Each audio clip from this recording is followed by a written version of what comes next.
करुणा मुंडेंनी धनंजय मुंडेंवर गंभीर आरोप केलेत। धनंजय मुंडेंच्या सांगण्यावरून वाल्मिक कराडने मारहाण केल्याचा आरोप करुणा मुंडे यांनी केलाय। तर धनंजय मुंडेंचे अनेक काका आहेत असं देखील करुणा मुंडे म्हणाल्या।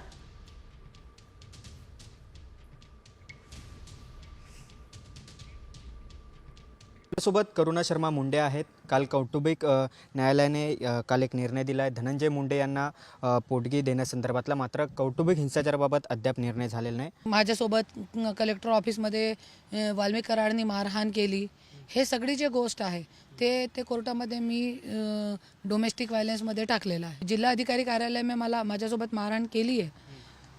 माझी काय ओळख नाही आहे त्यांच्यासोबत। तो धनंजय मुंडे केनेवरती मारा होगा उन्हें। आका आहे असं सध्या जोरदार सुरू आहे। वाल्मिक कराड संतोष देशमुख हत्या प्रकरण काय नेमकं त्यामध्ये तुम्हाला काही त्याबद्दल काही माहिती खूप काही आहे, तरी पण मी आता तोंड उघडणार नाही।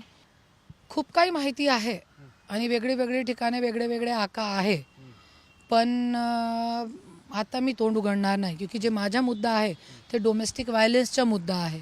ते मुद्दा भटकू नये त्याच्यासाठी आता आपण याच्यावरती फोकस करणार आहे। वाल्मिक कराड इतके दिवस गायब होता त्यावेळे त्यांची काय गेम केली की काय केला, त्यांना गायब केला, तोंड उघडणार होता तो काय आहे ते असं काय करू शकतात हे लोक।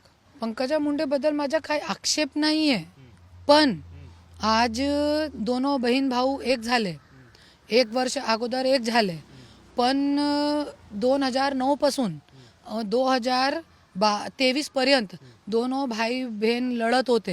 हाँ 100% द्यावं लागेल, क्योंकि असं दोनों भाई बहननी एक दूसरेचे साठी कटकारस्थान रचलेले आहे। मी बायको आहे। व्हिडिओ जर्नलिस्ट नितीन बोदारेसह गिरीश कांबळे, साम टीव्ही, मुंबई।